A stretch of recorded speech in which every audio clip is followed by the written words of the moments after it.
Ravens flock. The flock rundown is the place to be. My man Ryan has been a lifelong Ravens fan since he was born. So I'm telling you now, it's about to go down. The podcast, the flock rundown. Ravens, baby. Nothing gets better than waking up and wondering how high we can fly. Tune in. Motionless brainwaves attempt to swim their way to sense, can't tame the untamed. Appreciate you, Ray. What's up, Ravens fans? My name is Ryan, and welcome back to another episode of the Flock Rundown. So the Ravens just wrapped up day 8 of training camp, and there were a few more absences today. We had no Tez Walker, had no Rashad Bateman, and we had no Deontay Hardy. Now, Deontay Hardy, Harbaugh said yesterday, missed practice yesterday because of soreness, so I'm guessing it's just the same thing. All of these appear to be minor, but Harbaugh didn't speak today, so we don't have a lot of new information on why Tez Walker's out. And then we know Rashad Bateman got banged up a little bit yesterday. He was hitting the ribs and is also out for some soreness. So I would assume everything is minor, but I don't have a lot of information on the Tez Walker situation, but I know he did miss today, so it is what it is. And then in some more unfortunate news, we'll get into all the good, fun stuff later, but Malik Hamm was placed on IR. We were just talking about him, I think, like 2 days ago. He's been dominating and showing off again in training camp and kind of picking up from where he left off in that preseason last year when he was having a great run, but he is placed on IR with a knee injury. Now, this doesn't mean that he's out for the season or anything like that, but at this point, we don't have a lot of information on how serious that knee injury is, and it's obviously something that he's going to be dealing with here, at least in the short term, because they wouldn't have put him on IR. So they're trying to clear up a roster spot,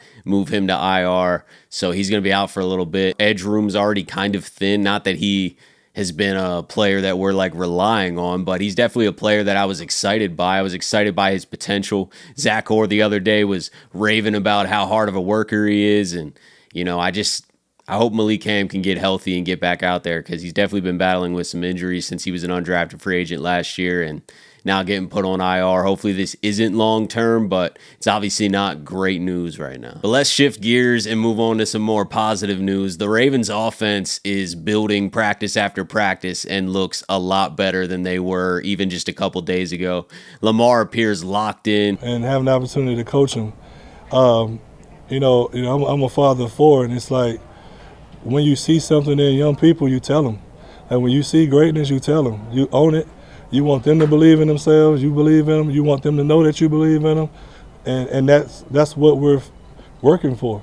And so, no, we don't shy away from that statement. We don't shy away from those type of expectations, because if you're not trying to be the best, then what are you trying to be? This is the Lamar Jackson we've been excited to see, the Lamar Jackson that we're used to. Mark Andrews had a huge day today, made a crazy play while Lamar was under pressure from Travis Jones and Owe. I feel like a broken record every single practice. It's like, oh, Mark Andrews and Isaiah Likely are going off. Mark Andrews and Isaiah Likely are going off, and no different today. Shout out to Mark Andrews, man. I think he's in for a huge year. He said he's feeling better than he maybe has ever felt in his entire career. Sometimes that happens when you're coming off an injury, and he had some time to get better. I mean, he was back in that AFC Championship, not back like he is now, but the fact that he was able to come back and play football last season, that gives him a lot of time to have a healthy offseason to train and get completely back to where he was, and now he's saying he's even past where he was. So I'm expecting big things from Mark Andrews, and his connection with Lamar Jackson is so natural. They've always had a connection, so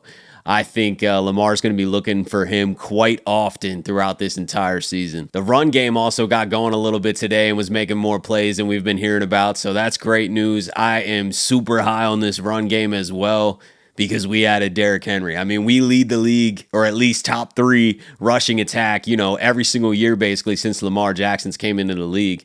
And now we're adding Derrick Henry. He's never had a running back like this next to him. So I've heard some Kobe Shaq references in the past few days. I don't know if I agree with that just because Derrick Henry's a little bit older. If we do want to compare Derrick Henry to Shaq, I feel like the best comparison in this current situation is probably like Wade and Shaq in Miami after Shaq was on the Lakers. Even that's a little bit of a stretch. I definitely think Lamar is probably more Kobe-esque early on, but Derrick Henry's not prime Shaq on the Lakers right now. I mean, maybe he'll shock us all and Derrick Henry has his best year ever, but I just feel like at 30, he's probably, an older Shaq. So if we do want to stick with that comparison, I'm going Wade and Shaq in Miami, but whatever. It's irrelevant. I'm excited that Derrick Henry's on the Ravens, man. It honestly doesn't even feel real. I keep seeing him out there in the jersey, and I'm just like, man, is he going to be there? Like week 1 when we're playing Kansas City Thursday night, like Lamar's really going to be handing it off to Derrick Henry or running the read option with Derrick Henry? That's just a crazy thing to even think about. I honestly can't wait to see that. So the offense has been looking a lot better, but the defense has been consistently dominant since the start of camp. We have not really heard of a fall off from the defense by any means. Some guys that stuck out today: Roquan Smith, Trenton Simpson, Nate Wiggins, Brandon Stevens, all making plays out there. Chris Board had an interception off a Josh Johnson throw to Dayton Wade, which was tipped and then intercepted. I think that was the only interception of the entire day. So no Marlon Humphrey interceptions today is a rare occurrence. But the defense is balling, man. Trenton Simpson flying around out there, and he's stepping into a pivotal role. I mean, he's replacing Patrick Queen.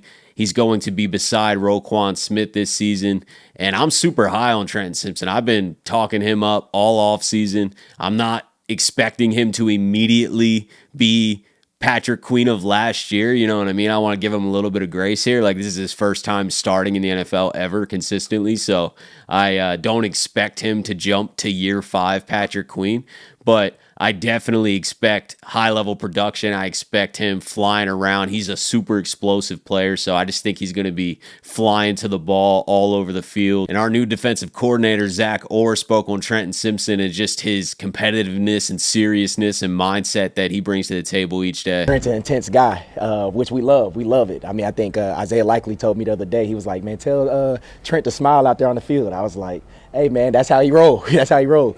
But Trent's, that's why we loved him when he came out of Clemson. I mean, he's a real physical player, and it's great to see that. We knew that last year. He came in as a rookie being real physical, and he's continued that and upped that. He's gotten bigger, stronger, more explosive, which he's displaying, which we're happy with. I really think this defense is going to ball this year. I don't think it's going to take some massive step back. I hear some national media talk and some fans here and there like, oh, we lost so many guys, and we've honestly replaced a lot of them. We drafted heavy in the secondary with Nate Wiggins at the top and, TJ Tampa, and then going and getting Eddie Jackson to replace Geno Stone, re-signing Kyle Van Noy, having a bunch of edge rushers we're going to let get their opportunity, I don't think is an awful thing. I would say Clowney is definitely a big loss on that defense, but give Tavius the chance, give Ajabo the chance, give these guys an opportunity to step up. And if it's not working, we can always go make another move. But I just really don't think this defense is going to take some massive step back. I mean, are they going to win the Triple Crown again? No, it's never been done before last year. I don't think that we're just going to be leading the league in every category each year, but I'm super high on this defense. We got a lot of competitive guys on both sides of the football. I mean, obviously, I'm with the defensive guys a lot more, and those guys are real competitive. I mean, and it starts with our leaders on defense. We have a lot of those guys, but I do kind of have to tell them to tone down a little bit, but I mean, I like those guys being real competitive, but we're taking care of each other. And Lamar and the offense, they get those guys going, by competing at a high level and talking trash. So it's good, man. It's iron sharpening iron. We talk about that all the time, and our offense is one of the best offenses in the league. We got the reigning MVP at quarterback, so it's good work, and it's a challenge every single day. And I think both sides of the ball look forward to the challenge at practice of competing against each other. And I'm confident with Zach Orr leading them. I mean, it's going to be a very similar defense schematically to Mike Macdonald. I just think Zach Orr is the new leader. He's the new face of it. Is he going to have new wrinkles? Is he maybe a tad bit more aggressive or vice versa? Yeah, there's going to be slight differences, but this is the same defense, so it's not like, oh, Mike Macdonald's gone, we've lost our entire defensive mind. It's from Zach Orr's under that same tree. It's the same when Mike Macdonald was here. He was under that same umbrella. He's not reinventing the entire wheel here. He elevated it, I think, to another level that we haven't seen. But now Zach Orr can just pick up kind of where he left off. I just love Zach Orr's mentality. I think he's going to instill a ton of confidence and motivation in this defense, and he really seems like one of the players out there coaching. So the defense is consistently looking good practice after practice. The offense is starting to look good practice after practice. Hopefully we can get a lot of these receivers back, especially Bateman working with Lamar. I think that's going to be crucial moving forward. But I don't think these injuries are serious, so it's nothing to worry about. I'm just excited to get it going. Preseason game coming up in 2 weeks. And then we're a little over a month away from the regular season, man. So it's moving fast, it feels like. And these practices are just stacking up here. So we're on day 8 already of training camp. So it'll be here before we know it. Appreciate you guys for tuning in to another episode of the Flock Rundown. As always, have a beautiful rest of your day. And I'll talk to you guys soon. Motionless brainwaves attempt to swim there where the sense can't tame the untamed.